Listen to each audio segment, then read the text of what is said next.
Mis apreciados hermanos, una vez más queremos dar gracias al Dios Todopoderoso y agradecerles también a ustedes por la oportunidad de poder compartir su bendita palabra. El estudio de esta semana realmente es algo impresionante, porque el título es Lealtad Suprema. Quiero agradecerles por sus oraciones, por su apoyo, y también quiero agradecer al Señor porque ustedes siempre están compartiendo a través de sus contactos, a través de las redes sociales, y también están dando siempre me gusta, porque queremos que llegue a más personas cada vez que usted coloca un me gusta.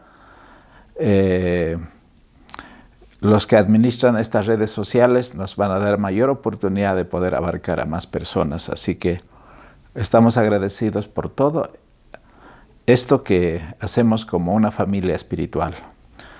Antes de comenzar el estudio de la palabra de Dios, voy a pedir que inclinemos el rostro allí en reverencia para que el Señor pueda dirigir este estudio.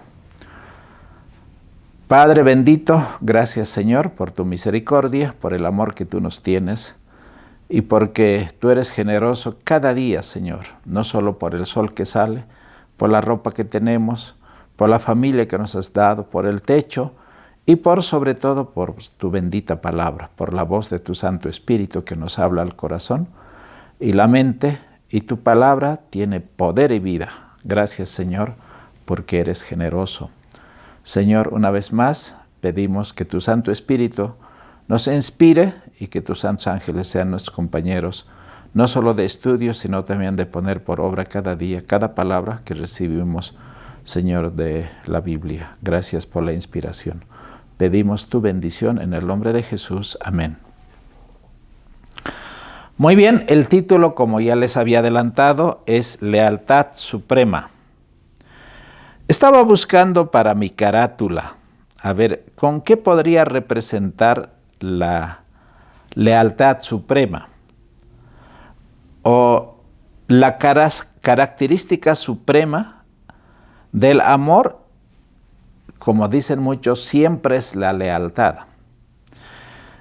Y pues recuerdo que entre los animales hay lealtad, por ejemplo, de pareja. Las palomas, dice que mueren, solamente son monógamos, pueden procrearse solo con una pareja y después se mueren así, en esa condición. Puede haber también en las guerras la lealtad del camarada. Aparte de las cosas bíblicas, lo que podría ejemplificar es esa lealtad. La historia de un perro.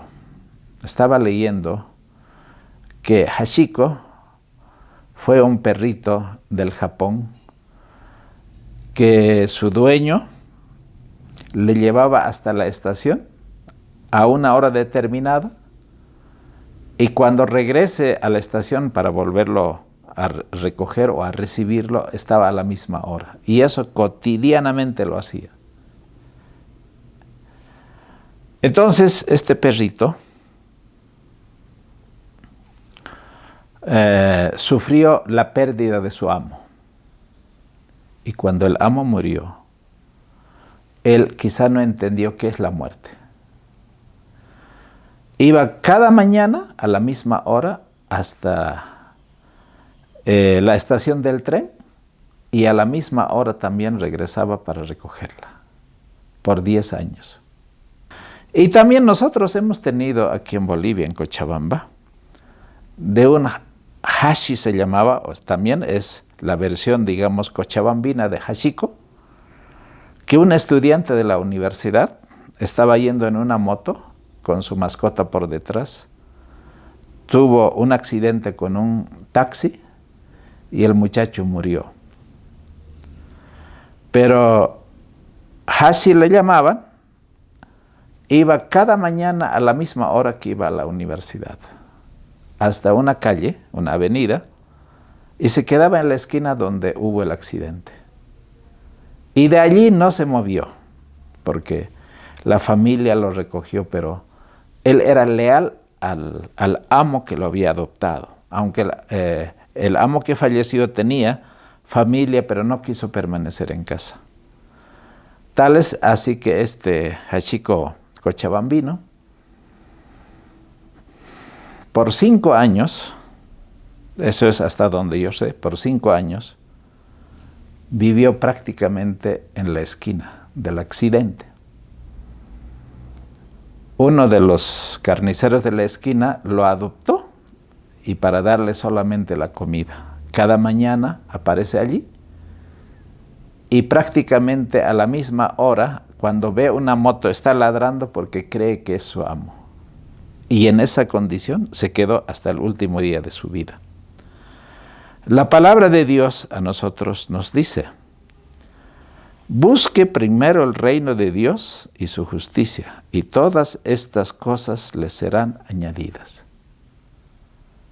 ¿Qué es una lealtad suprema? ¿Cómo tú puedes adorar en una adversidad? Por ejemplo, el perrito no necesita que le den comida, no necesita absolutamente nada, porque ya le demostró el amo que es su amo y que tiene cuidado. Es más una relación. Así que en la vida cotidiana a nosotros nos pueden separar a través de muchos medios de la familia, nos pueden separar del hogar. Pero el apóstol Pablo dice: ¿quién nos separará del amor de Cristo? ¿Quién? ¿La muerte? ¿La cárcel? ¿El patíbulo? ¿La persecución? ¿La enfermedad? ¿La muerte? ¿La desgracia? ¿Qué nos puede separar del amor de Cristo? En absolutamente nada. Entonces, cualquier cosa que separe nuestros afectos de Dios y disminuya nuestro interés en las cosas eternas son las que van a ocupar el lugar de Dios. Yo digo, los perritos son una bendición en ese ejemplo. Para ellos no hay absolutamente nada que pueda perturbar esa lealtad. Pero nosotros podemos tener un ídolo o quizá una música o alguna cosa que nos separe del amor de Cristo.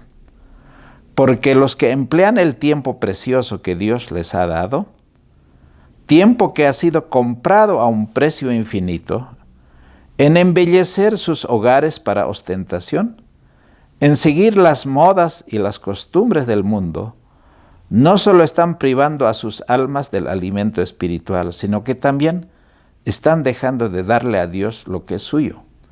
Porque el mandamiento comienza de los 10, no tendrás dioses ajenos delante de mí. Pero un tiempo malgastado en la complacencia de los deseos, esos deseos egoístas que podría haberse empleado en el conocimiento de la palabra de Dios, en la relación con nuestro Creador, en poder desarrollar esos dones y talentos para poder atender las necesidades de nuestros semejantes desventurados, para prestar un servicio inteligente a nuestro Creador, muchas veces no es percibido por nosotros como Dios lo ve. Dios no compartirá un corazón dividido. Si el mundo absorbe nuestra atención, Él no puede reinar supremo, porque no podemos servir a Dios con un tiempo dividido, con un corazón dividido. Si esto disminuye nuestra dedicación a Dios, es idolatría ante sus ojos. Dios no excusará al transgresor en ese sentido. Cuando nuestros corazones estén afinados para alabar a nuestro Hacedor, no solo en salmos y himnos y cánticos espirituales, sino también en nuestras vidas, viviremos en comunión con el cielo, porque de una cosa estoy segura: o habrá atmósfera celestial o habrá atmósfera del mundo. Ahora, volviendo al libro de Josué, Josué tiene que consagrar al pueblo para que ellos puedan tener esa unidad íntegra de servir a Dios, porque está delante de ellos tantas dificultades que tienen que enfrentar. Pero primeramente tienen que buscar el reino de Dios y su justicia, y todo lo demás les será añadido. ¿Cómo podemos nosotros tener ese poder y esa sabiduría? Si no es meditando en la palabra de Dios, si no es adquiriendo poder a través de la oración, meditando en el precioso carácter de Cristo, el autor y consumador de nuestra fe, quien soportó todas las tentaciones que nosotros en nuestra humanidad tenemos que soportar. Él es el que ha entregado su vida sin dividir absolutamente nada para que nuestra salvación esté completa.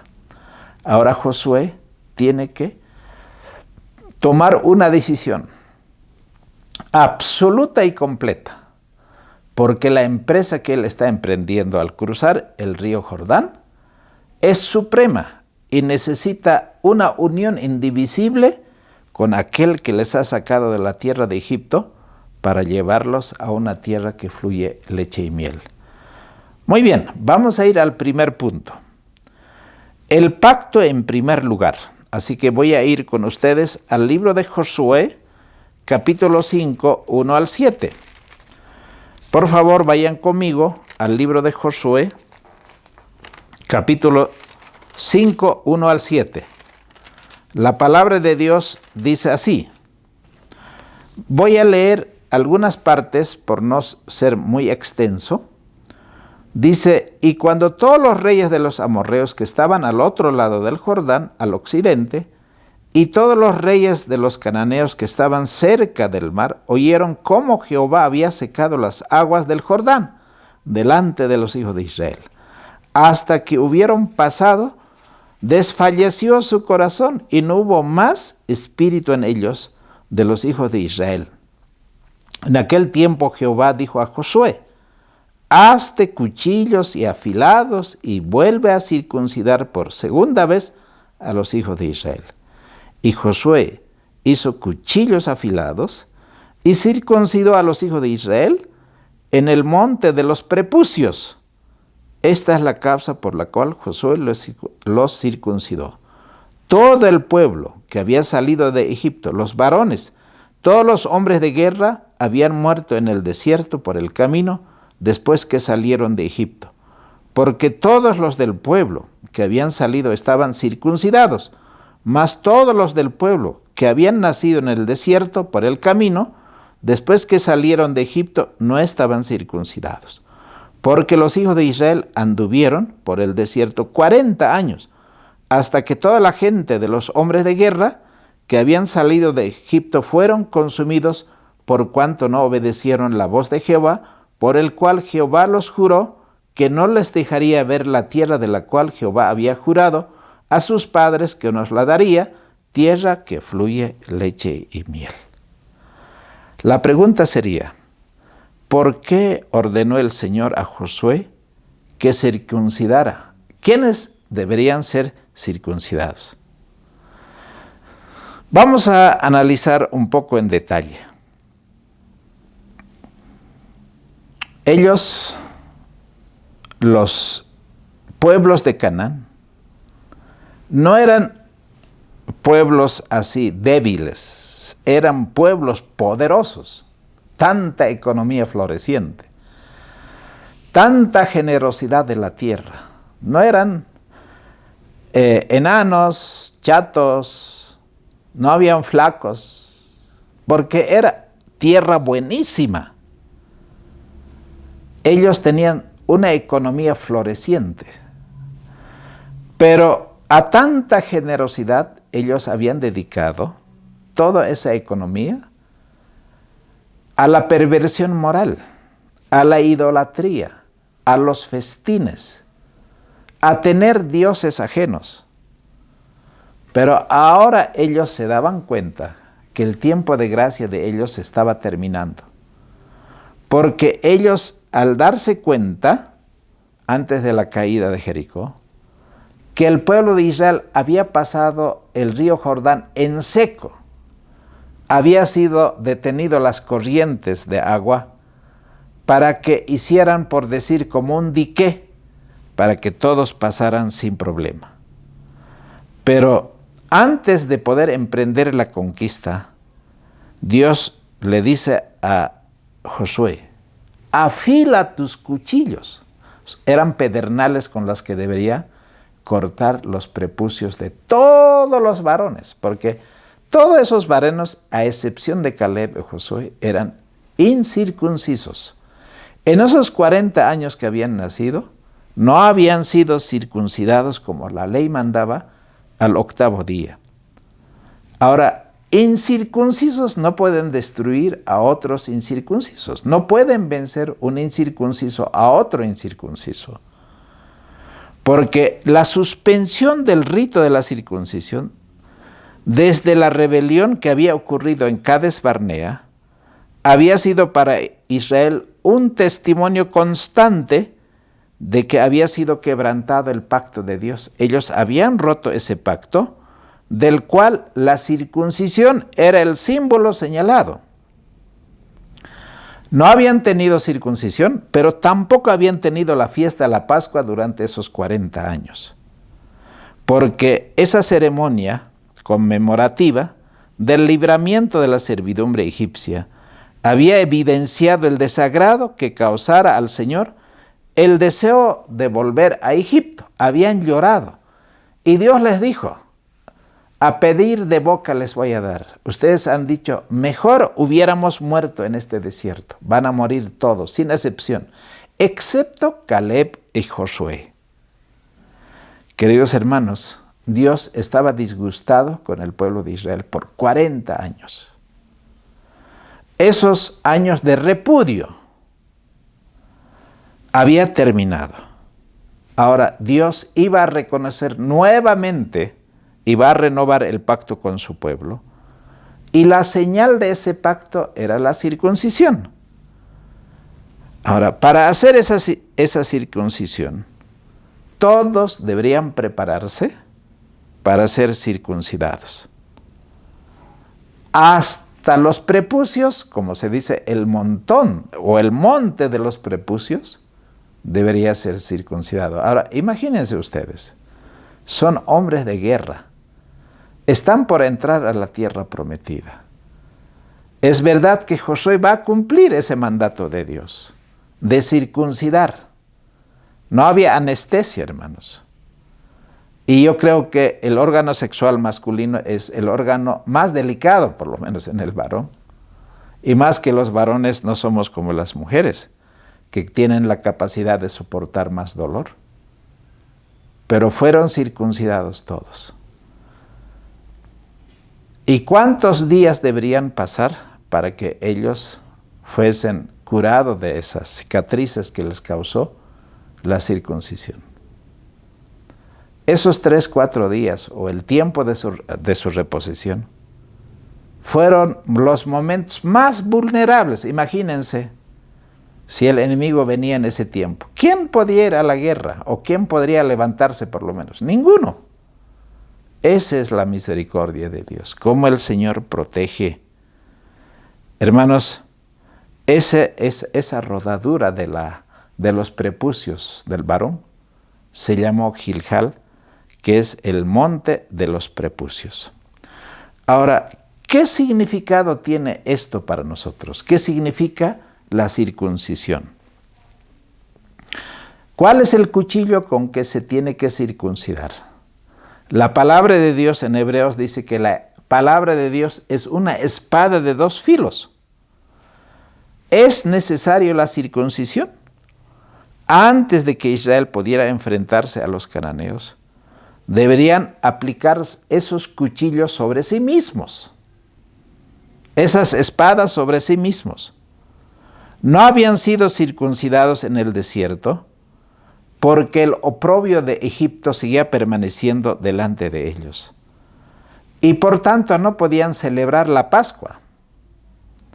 Y no podían disfrutar de los frutos de la tierra prometida. Porque había una sentencia de muerte que estaba escrito sobre ellos. Eso era el prepucio. ¿Cómo podían tomar posesión de Canaán con el oprobio de Egipto sobre ellos? Obviamente que no podían.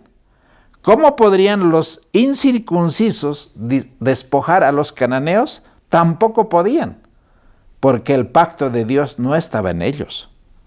Eso era imposible. Los cuchillos afilados tenían que hacer su trabajo en todo el campamento de Israel.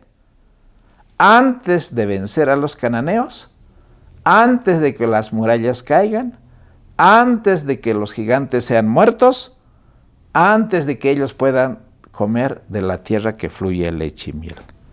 Aquí tenemos un ejemplo de la completa posición del cristiano.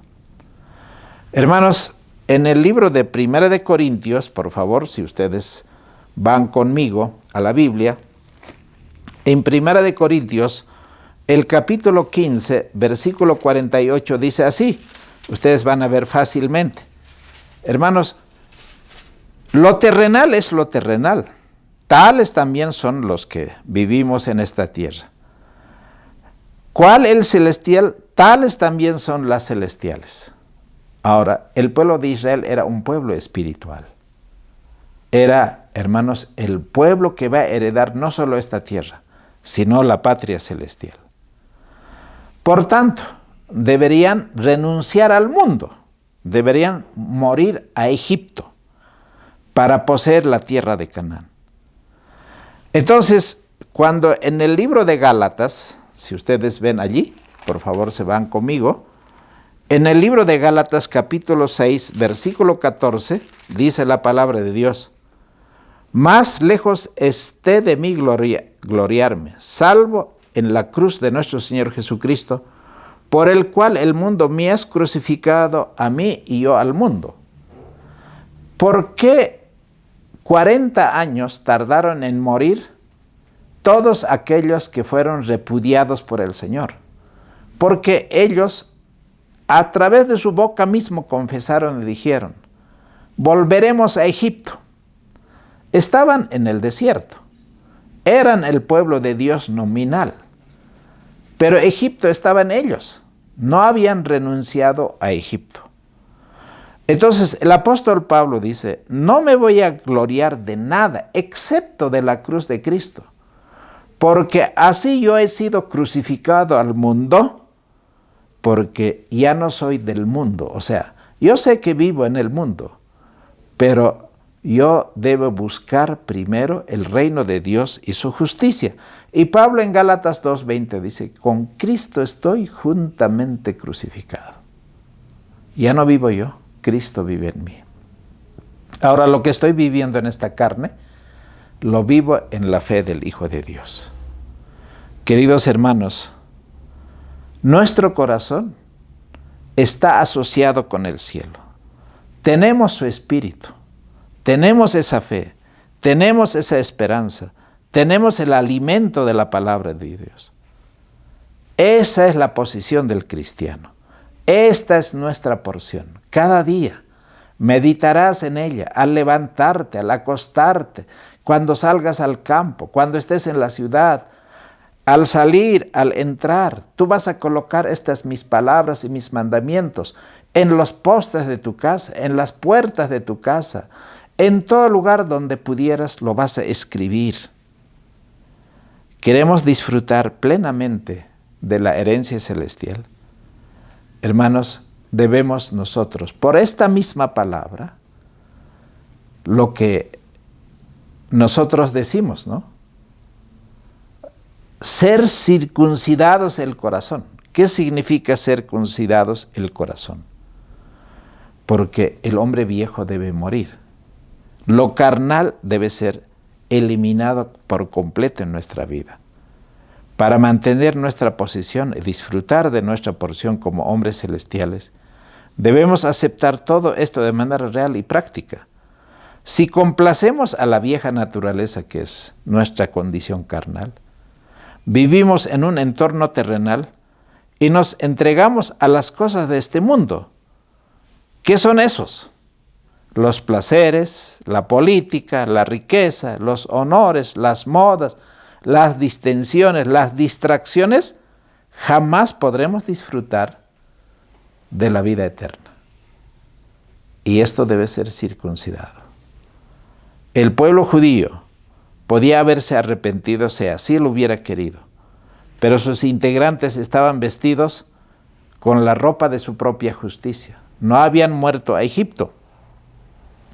Ellos, como en el tiempo de Cristo, podían sostener que eran hijos de Abraham, porque consideraban como propia toda la promesa que Dios había hecho a Israel. Pero el Israel de Dios está formado por aquellos que se convierten no por lo que son descendientes de Abraham. Y el apóstol Pablo en Romanos 3, 1 y 2 dice, ¿qué ventaja pues tiene el judío? Hoy diríamos, ¿qué ventaja tiene el ser cristiano? ¿O qué ventaja tiene de ser adventista? ¿O de qué aprovecha la circuncisión? Porque la circuncisión hoy día está reemplazado por el bautismo. ¿De qué sirve tu bautismo? ¿De qué sirve que tú te llames cristiano?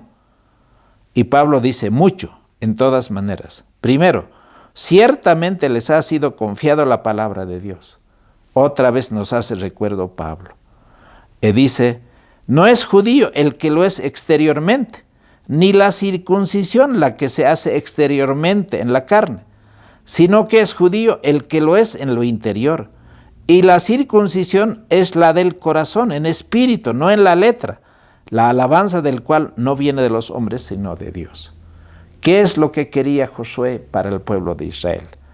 Al hacer la circuncisión, hermanos, ellos deberían volver al pacto original que habían recibido en el monte Sinaí, de obedecer esos mandamientos, de andar bajo esos preceptos, bajo esas normas, para ser un pueblo leal, ese pueblo separado para Dios, real sacerdocio, nación santa, pueblo adquirido, que ha sido llamado de las tinieblas a la luz admirable. Y eso significa que debemos nosotros pasar la circuncisión. Es doloroso, pero es tan necesario que en nosotros la carne muera, ya no vivamos para la carne, sino para el espíritu. No tenemos la mente carnal, sino tenemos la mente espiritual, la mente de Cristo. Y la mente de Cristo solamente tiene cabida para escuchar la voz de Dios, la voz de su Padre. Y eso es lo más maravilloso. Así que para pasar al punto 2, una vez que se hizo la circuncisión, ahora ellos podían celebrar la Pascua. Entonces voy a leer, queridos hermanos, en el libro de Josué, por favor vayan conmigo, al libro de Josué capítulo 5, versículo 10, dice así. Y los hijos de Israel acamparon en Gilgal y celebraron la Pascua a los 14 días del mes por la tarde en los llanos de Jericó. Sin circuncisión no hay la Pascua. Una vez circuncidado, sí hay Pascua. Ahora, ¿cómo fue la Pascua? Habría que volver solamente al libro de Éxodo, capítulo 12, versículo 6. Por favor, allí ustedes van a encontrar esa Pascua que se celebró antes de salir de la tierra de Egipto. El libro de Éxodo capítulo 12, versículo 6, dice así la palabra de Dios. Y habéis de guardarlo hasta el día 14 de este mes, y lo inmolará toda la congregación del pueblo de Israel entre las 2 tardes. El mes de Nisán, el primer mes, el día 14 de ese mes, ellos una semana antes deberían separar el cordero. Ahora deberían inmolar ese cordero, que no tiene mancha, que no tiene ningún defecto, y debería ser muerto entre las 2 tardes por toda la congregación de Israel. Y tomarán de la sangre y lo pondrán en los 2 postes, en el dintel de las casas en los que han de comer. Y aquella noche comerán la carne asada al fuego, y panes sin levadura, con hierbas amargas lo comerán. Era la celebración de la Pascua. El cordero había muerto. Todos habían sido bendecidos por la sangre, porque asperjaron esa sangre del cordero pascual en los dinteles de las puertas de sus carpas, para que el ángel que venía con la muerte no tocase a ningún primogénito cuando veía la señal de la sangre. ¿Qué representa esto? Ahora, en el libro de Números 28:16, porque siempre la Escritura tiene cosas más maravillosas. Números 28:16, por favor, vayan conmigo allí, y la palabra de Dios dice, 28:16. Mas el mes primero, a los 14 del mes, será Pascua de Jehová, y a los 15 días de este mes, la solemnidad, por 7 días se comerán los panes sin levadura.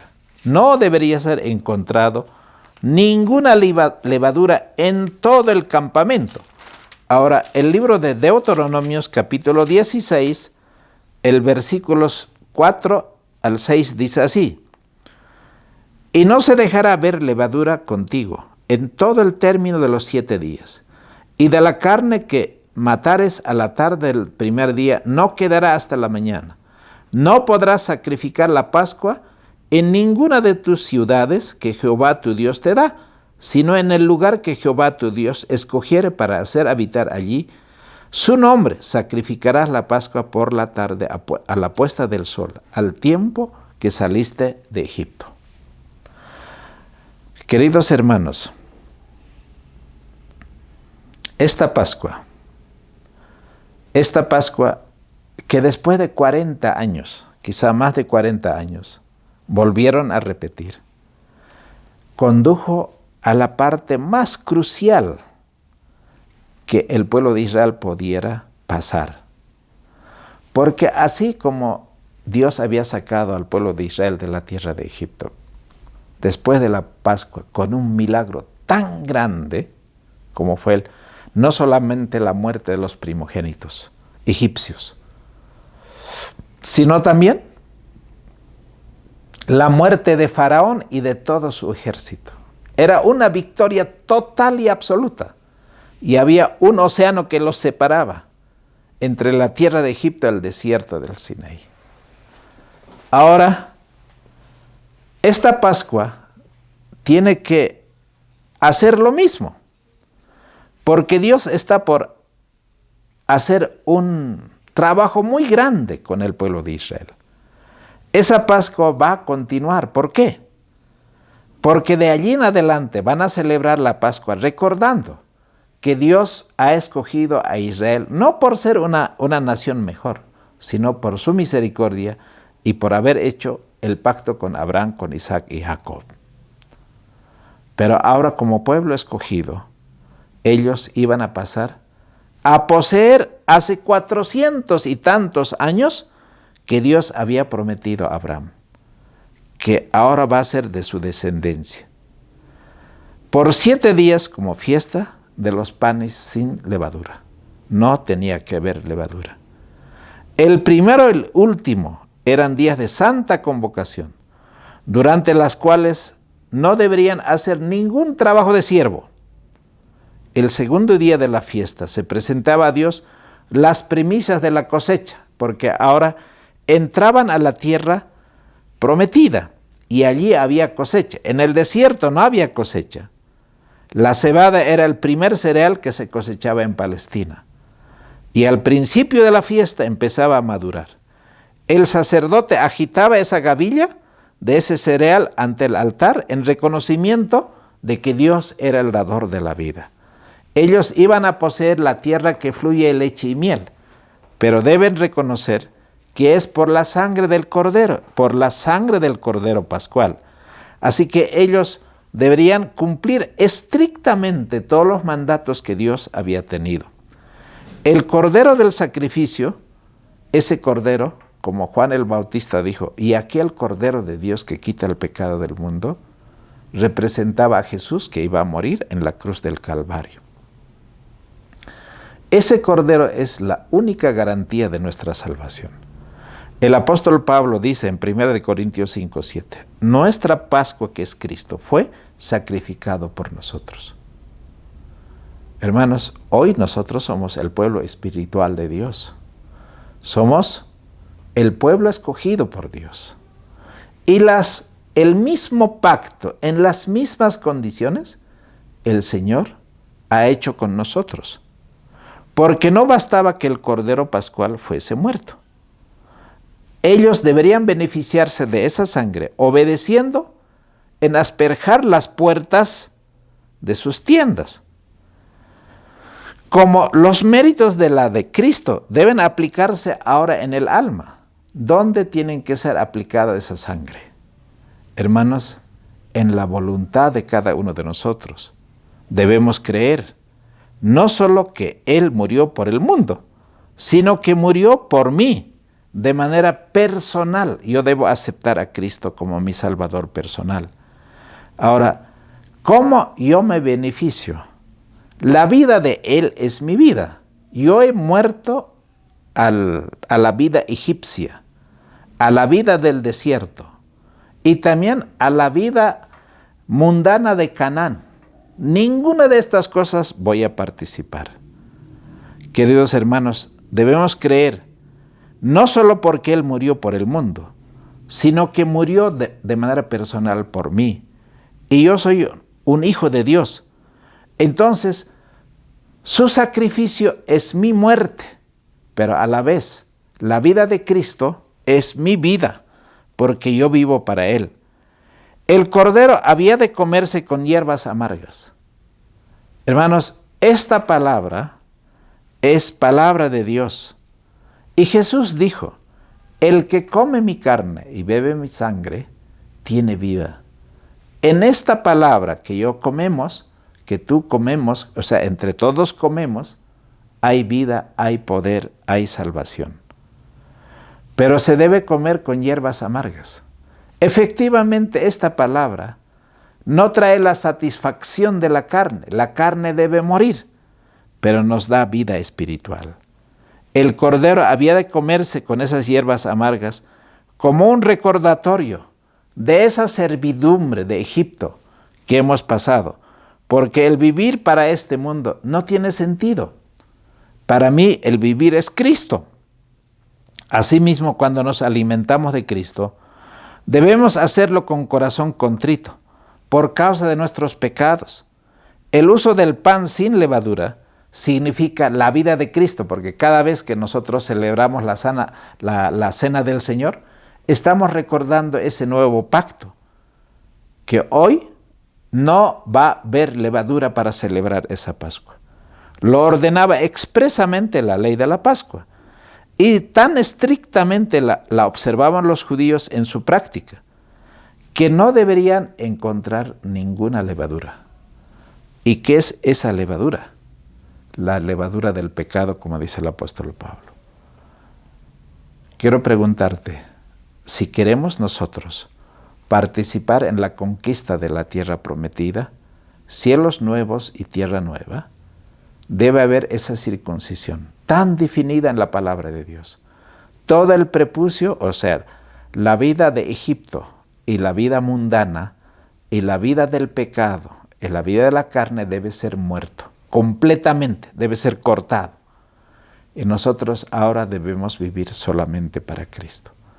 Y entonces podremos reclamar las promesas y seremos participantes, no solo de la salvación, sino de la naturaleza misma de Cristo, porque seremos uno con Él y comeremos esta palabra con gozo y alegría y viviremos no solamente para Cristo, sino por toda la eternidad.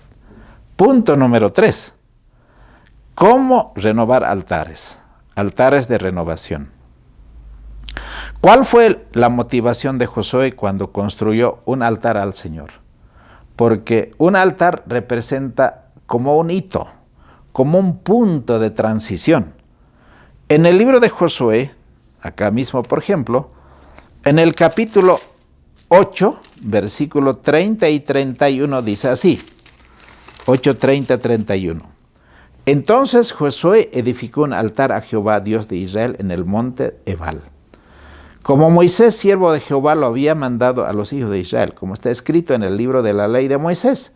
Un altar de piedras enteras sobre las cuales nadie alzó hierro, y ofrecieron sobre él holocaustos a Jehová y sacrificios y ofrendas de paz. Vamos a comparar en el libro de Deuteronomios cómo Moisés había indicado antes de morir cómo deberían proceder Porque Dios no es un Dios de improvisaciones, sino el Señor, a través de la inspiración, esto es, a través de la boca de Moisés, dijo claramente qué es lo que debería pasar. Capítulo 11, versículos 26, dice así, 11:26. Y aquí yo pongo hoy delante de vosotros la bendición y la maldición. La bendición si obedeciereis los mandamientos de Jehová vuestro Dios que yo os prescribo hoy. La maldición si no obedeciereis los mandamientos de Jehová vuestro Dios y os apartareis del camino que yo os ordeno hoy para ir en pos de dioses ajenos que no habéis conocido. Y será que cuando Jehová tu Dios te introdujere en la tierra a la cual vas para poseerla, pondrás la bendición sobre el monte Gerizim y la maldición sobre el monte Ebal. No están estos al otro lado del Jordán, hacia donde se pone el sol, en la tierra de cananeos que habitan el Arabá frente a Gilgal, junto a la llanura de More. Queridos hermanos, en el capítulo 27 del mismo libro de Deuteronomio, ¿cómo debería ser? Ahora, hay dos montes. Uno es el monte de la bendición y el otro es el monte de la maldición. Capítulo 27, versículos 2 al 10. Dice así, y será el día que pasares el Jordán, la tierra que Jehová tu Dios te da, te has de levantar 7 piedras grandes, las cuales revocarás con cal, y escribirás en ella todas las palabras de esta ley, cuando hubieras pasado para entrar en la tierra que Jehová tu Dios te da, tierra que fluye leche y miel, como Jehová tu Dios de tus padres te lo ha dicho. Será pues cuando hubieras pasado el Jordán, que te levantares estas piedras que yo os mando hoy en el monte de Ebal, las revocarás con cal, y edificarás allí altar a Jehová tu Dios, altar de piedra, no alzarás sobre ella instrumento de hierro, de piedras enteras edificarás el altar de Jehová tu Dios, y ofrecerás sobre él holocausto a Jehová tu Dios. Hermanos, hay circuncisión, hay Pascua, han celebrado para renovar el pacto. El Cordero murió. Ahora ellos deberían levantar un altar. En ese altar, de piedras enteras, sin ningún toque de instrumento de hierro, deberían ellos renovar el pacto con la ley de Dios. Escribir o reescribir otra vez esa ley que fue puesto allí en el monte Sinaí. Hay citas muy importantes. Lo que voy a leer está en Discurso Maestro de Jesucristo, en la página 7, y me gustaría que con meditación en nuestro corazón escuchemos lo que dice el testimonio. Más de 14 siglos antes que Jesús naciera en Belén, los hijos de Israel estaban reunidos en el hermoso valle de Siquem. Desde las montañas situadas a ambos lados se oían las voces de los sacerdotes que proclamaban las bendiciones y las maldiciones. Eso es lo que estamos leyendo. Eso es lo que pasó allí, en las llanuras del Jordán. Ahora, la palabra de Dios había dicho, ¿no? La bendición si oyeres los mandamientos de Jehová tu Dios, y la maldición si no escuchas. No hay un terreno neutral, mis apreciados hermanos. O obedecemos, la cosecha es la bendición. Desobedecemos abiertamente, la cosecha es la maldición. Mas no fue sobre Gerizim donde se pronunciaran las palabras que llegaron como bendición para un mundo pecador y entristecido. No alcanzó Israel el alto ideal que se le había propuesto. ¿Por qué ese monte no fue tomado en cuenta para que Dios cumpliera objetivamente para el cual el Señor había entregado la tierra de Canaán? Porque ellos fracasaron, no fueron la luz. Imagínense, a medida que el tiempo pasaba, ellos adoptaron las costumbres de los cananeos, adoraron a sus dioses, celebraron sus fiestas, se corrompieron. En vez de ser una bendición, terminaron siendo una maldición. Ahora, al igual que Josué, otro Josué, que es Jesús, debería conducir a su pueblo al verdadero reposo de la tierra de Canaán, que en este caso es el Canaán espiritual. El monte de las bienaventuranzas, lo que está escrito en el libro de Mateo 5, 6 y 7, hermanos, no eran el monte Gerizim, sino simplemente se conoce como el monte de las bienaventuranzas, no tiene nombre, junto al lago de Genesaret, donde Jesús dirigió las palabras de bendición a sus discípulos y a la multitud. Ahora, ¿qué es lo que dijo Jesús?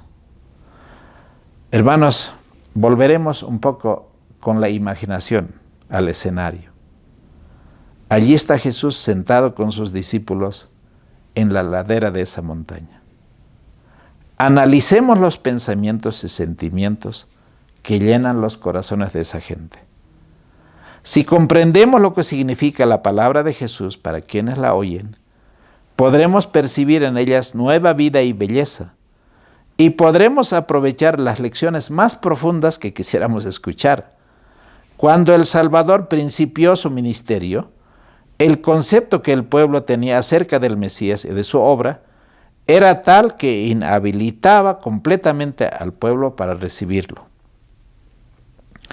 Porque ellos no tenían la verdadera devoción. Ellos ya habían perdido todo eso a través de las tradiciones y el ritualismo. Y las profecías eran interpretadas al antojo de sus corazones orgullosos y amantes del mundo.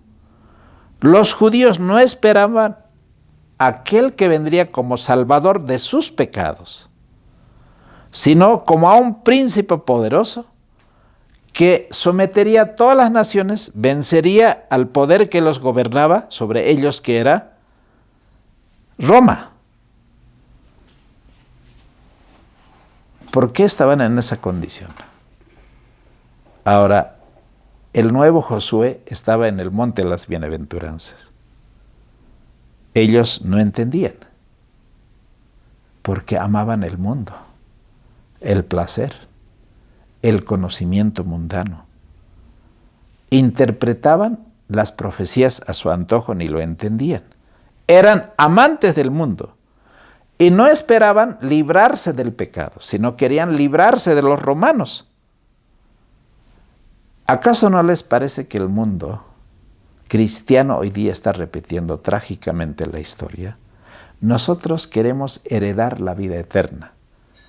Queremos, hermanos, ser trasladados a la patria celestial, la Canaán celestial.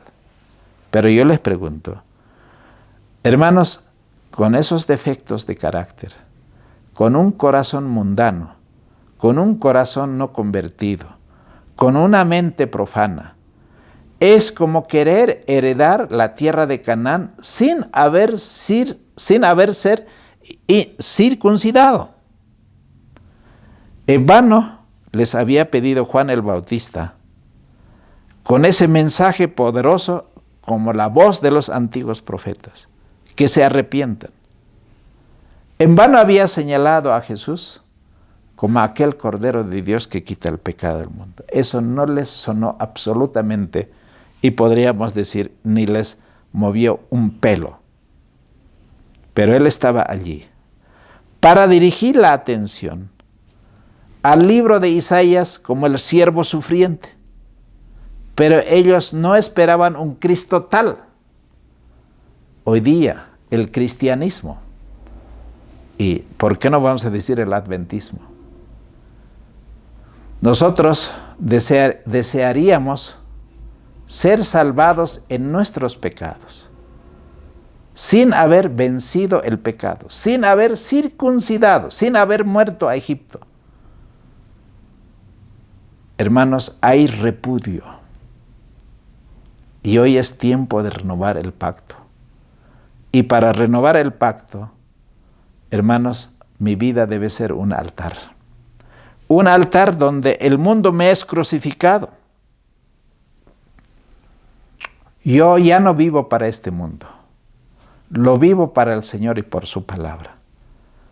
Si los maestros y caudillos de Israel se hubieran sometido a su gracia transformadora, el Señor los hubiera hecho embajadores. Esos hombres que escucharon en el monte de las bienaventuranzas podían haber formado los discípulos de Jesucristo, pero ellos no lo hicieron. Fueron desechados. ¿Quiénes ocuparon su lugar? Solamente ocuparon aquellos pescadores y publicanos. Fue primeramente en Judea donde se proclamó la llegada del reino y se llamó al pueblo al arrepentimiento. En el acto de expulsar del templo de Jerusalén a los que profanaban, el Señor mostró claramente que Él no iba a compartir su reino y su trono si el templo del alma, así como el templo de Jerusalén, estaba profanado. Yo quiero preguntarte a ti, mi hermano, ¿pensamos heredar la vida eterna? Ese es mi mayor anhelo, no solo yo, sino toda la familia. Pero yo les pregunto, ¿no debe entrar Jesús con esa espada para circuncidar desde el sumo sacerdote a todos los demás y sacarlos de ese templo con azote, aquellos que habían profanado? Hermano, no va el Señor compartir su reino si no hay el carácter de Cristo. Pero los caudillos judíos no quisieron humillarse. No quisieron recibir a Jesús de Nazaret. No entendieron qué significa la muerte de un cordero. La segunda vez que visitó Jesús a Jerusalén, fue emplazado ante el Sanedrín y únicamente el temor al pueblo impidió que no le quitaran la vida hasta la siguiente Pascua. Queridos hermanos, es mucha tristeza, mucho dolor que hoy día escuchemos de nuestros propios pastores que vamos a vivir con el pecado hasta que Cristo venga. No hay victoria sobre el pecado. No hay la última generación. Sin reforma, hermanos, sin reavivamiento de esa vida espiritual, no va a haber cambio absoluto. Vamos a morir así como los judíos murieron, la generación que salió de Egipto con un corazón de egipcios, murieron en el desierto. Ahora, para poder heredar la vida eterna, para poder heredar, ser parte de la propiedad de Canaán, ellos necesitaban ser rocas vivas. Así que voy a pasar, hermanos, al libro de Josué, capítulo 8, y esto es muy interesante. Voy a leer el capítulo 8, versículos 32 al 35. Dice así: también escribió allí en piedras la repetición de la ley de Moisés, la cual él había escrito delante de los hijos de Israel. Y todo Israel y sus ancianos, oficiales y jueces, estaban a uno y al otro lado del arca, delante de los sacerdotes levitas que llevaban el arca del pacto de Jehová, así extranjeros como naturales. La mitad de ellos estaban hacia el monte de Gerizim y la otra mitad hacia el monte de Ebal. De manera que Moisés, siervo de Jehová, lo había mandado antes para que lo bendijesen primeramente al pueblo de Israel. Muy bien, voy a seguir leyendo hasta el 35. Después de esto, leyó todas las palabras de la ley, la bendición y la maldición, conforme a todo lo que está escrito en el libro de la ley. No hubo palabra alguna de todas las cosas que mandó Moisés, que Josué no hiciese leer delante de toda la congregación de Israel, mujeres, niños y extranjeros que andaban entre ellos. Hermanos, necesitamos otra vez leer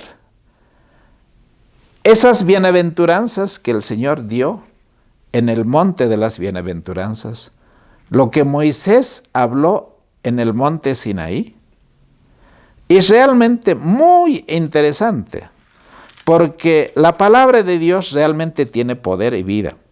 En el libro de Deuteronomios capítulo 4, versículo 31, dice así la palabra de Dios. Porque Jehová tu Dios es Dios misericordioso. Él no te abandonará, ni te destruirá, ni se olvidará del pacto que juró a sus padres.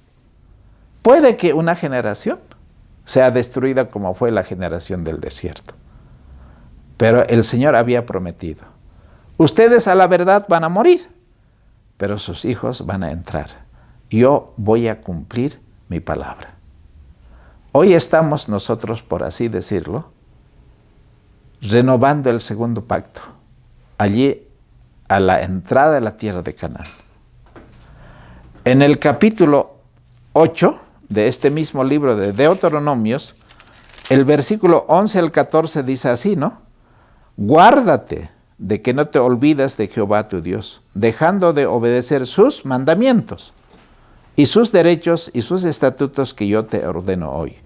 No seas que comas y te sacies, edifiques buenas casas en que mores, y se multipliquen tus vacas y tus ovejas, y se multipliquen la plata y el oro, y todo lo que tuvieres se te aumente, y se te olvide luego tu corazón, y te olvidas de Jehová tu Dios, que te sacó de la tierra de Egipto de casa de siervos, que te hizo caminar por el desierto, grande y espantoso, de serpientes ardientes y de escorpiones, y de sed donde no había agua, y te sacó agua de la roca del pedernal, que te sustentó con maná en el desierto, comida que tus padres no habían conocido, afligiéndote y probándote, para a la postre hacerte bien. Y digas en tu corazón, mi poder y la fortaleza de mi mano me ha traído esta riqueza. Acuérdate de Jehová. Hermanos, había dicho Dios a través de Moisés, deja ir a mi pueblo para que me sirva en el desierto. Dios sacó a la hueste hebrea de la tierra de servidumbre con mano poderosa y brazo extendido. ¿Por qué lo sacó? Porque iba a establecer un pueblo totalmente distinto de todos los pueblos que había en el mundo. Y condujo a ese pueblo al pie del monte Sinaí, donde se les reveló su gloria. Allí no había nada que atrajera sus sentidos. ¿Por qué no podía revelarse Dios en la tierra de Egipto? Porque allí estaban sus dioses, porque allí había fiesta, porque allí había música, porque allí había diversiones, porque allí había otro rey que gobernaba. ¿Por qué Dios no puede compartir el reino de Dios y su justicia con alguien que vive en Egipto, que ama el Egipto y que escucha la música de los egipcios, adora a sus dioses de los egipcios, come su comida, se viste como su comida? Dios necesitaba instruir a su pueblo. Pero cuando llegaron al pie del monte, junto a aquellas rocas inconmovibles, excepto por el poder de la voluntad divina, Dios pudo hablarlos como a una novia completamente entre Él y su pueblo, para que su palabra permaneciera siempre clara y visible en sus mentes. Proclamó con terrible majestad, en medio de rayos y truenos, la ley que había dado en el Edén, y que esa ley era el trasunto de su carácter, era la expresión de su carácter. Luego las palabras divinas fueron escritas por el propio dedo de Dios sobre 2 tablas de piedra. Así la voluntad de Dios infinito se reveló al pueblo que había sido llamado para poner por obra. Ahora, ¿qué significa que esas piedras que fueron levantadas deberían servir como altar? ¿Quiénes son esas piedras vivas? En el cual ellos renovaron el pacto y escribieron todos los mandamientos y ordenanzas que Dios les había dado a través de Moisés. Josué ahora estaba repitiendo que escriban todo lo que había sido revelado. Hermanos queridos, estamos en el taller de Dios. Muchos de nosotros somos piedras ásperas. Hemos sido sacados de la cantera. Pero a medida que sintamos la influencia de la palabra de Dios, tiene que desaparecer toda imperfección. Estamos preparados para brillar como piedras vivas en el templo celestial, porque nosotros formaremos parte de ese templo en los cielos, porque nos vamos a asociar no solo con los ángeles en el cielo, sino también con el mismo Rey de Reyes, Señor de Señores. Y el Señor está puliendo esas piedras para que sean piedras vivas y piedras preciosas. ¿Qué es lo que nos corresponde hoy? A nosotros los padres. Hay un trabajo asombroso de cultura cristiana que nos toca hacer en esta hora solemne. Hermanos, hay minas de verdad que deben trabajarse, pero que han sido extrañamente descuidadas. Esta negligencia no recibe la aprobación de Dios, porque nosotros los padres, Dios nos ha llamado y que el preparar a nuestros hijos como piedras vivas no es un trabajo casual. Debemos reasumir esa obra, no solamente en la familia de sangre, sino también en la familia espiritual. Cada pastor tiene un deber de formar el carácter de Cristo en su congregación. Y yo como padre y tú como esposos tienen el deber de poder formar esas piedras vivas, que no haya nada de asperezas, que no tengan defectos de carácter, porque Dios ha dado las condiciones en la vida de Cristo, el modelo perfecto al cual nosotros aspiramos. ¿Cuál es el blanco? Hermanos, la perfección. Voy a leer Señales de los Tiempos del 1 de julio de 1886 para que alguien no diga que es una palabra mía, aunque la palabra de Dios dice, sed perfectos como vuestro Padre que está en los cielos es perfecto.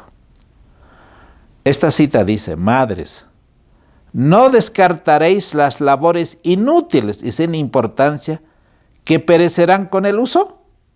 No os acercaréis a Dios para que su sabiduría os guíe y su gracia os asista en una obra que tendrá la duración de la eternidad. ¿Por qué podemos perder tiempo, hermanos, en mirar una novela, en detener tiempo en la música, en las diversiones, en la moda, en la comida, de manera innecesaria, cuando hay un trabajo tan grande que hacer? Formar el carácter de Cristo en nuestros hijos. Proponeos hacer perfectos de carácter a vuestros hijos. Recordad que únicamente ellos podrán ver a Dios. Muchos padres están descuidando la obra que Dios les ha dado.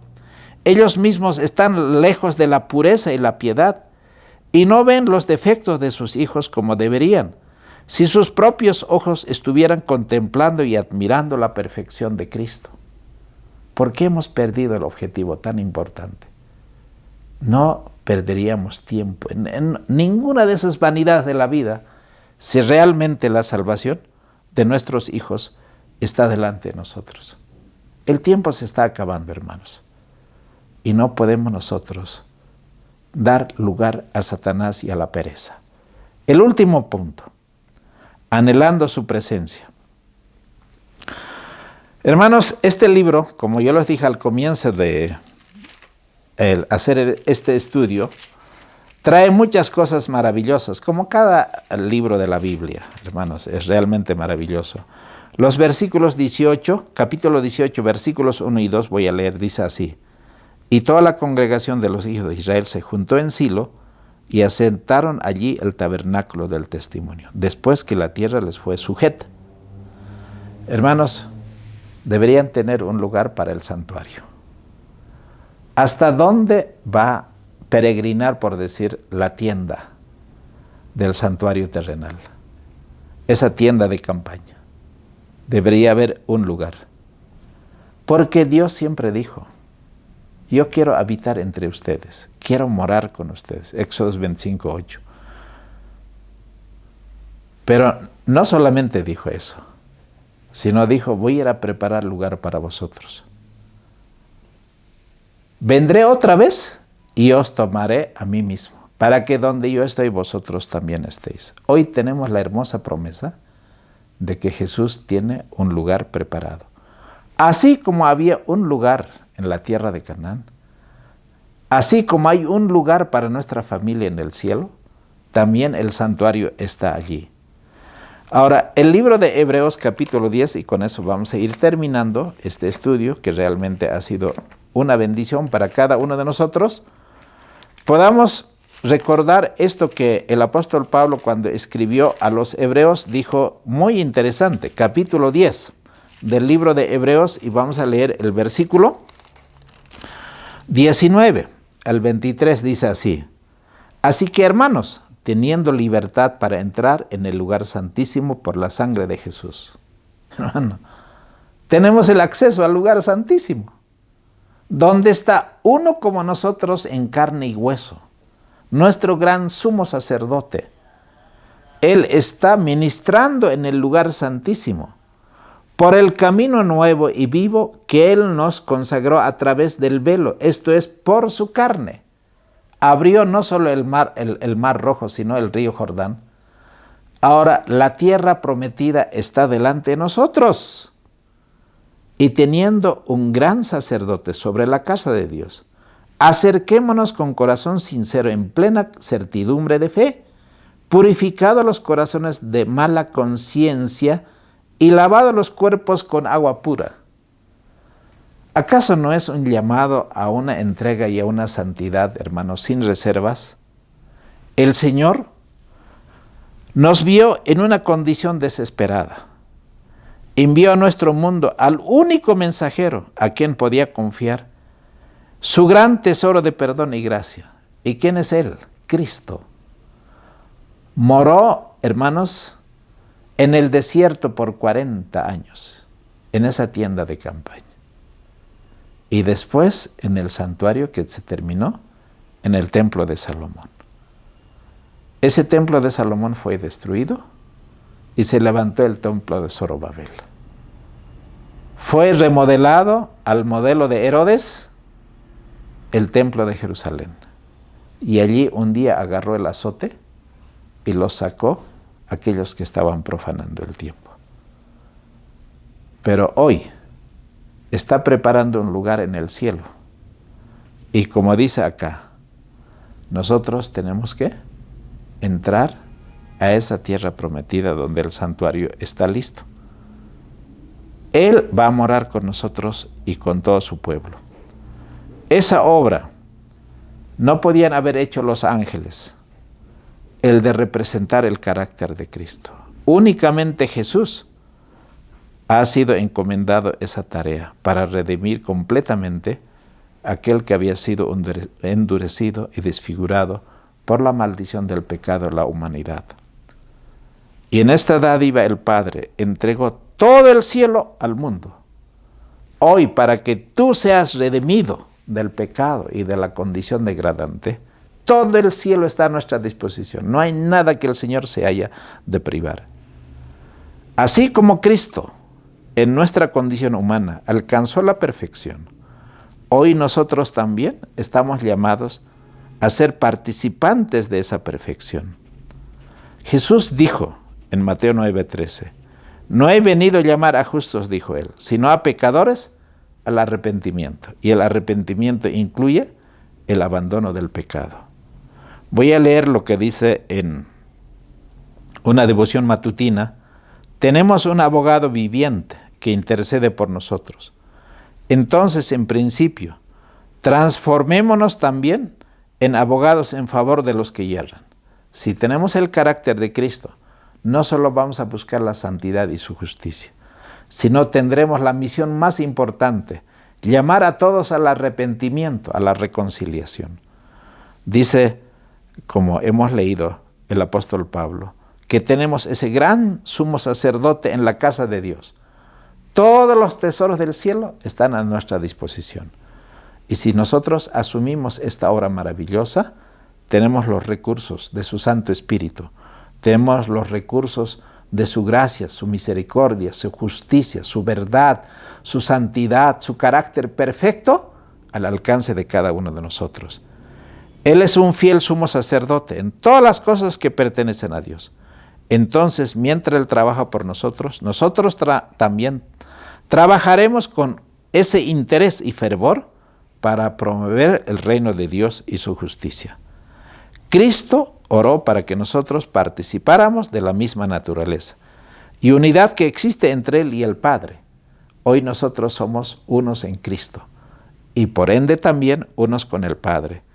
En todo lo que hagamos, esforcémonos por promover la confianza y el amor entre los hermanos y de ese modo contestaremos la oración de Jesucristo para que todos sean uno en Cristo Jesús. Esa es la verdadera unidad.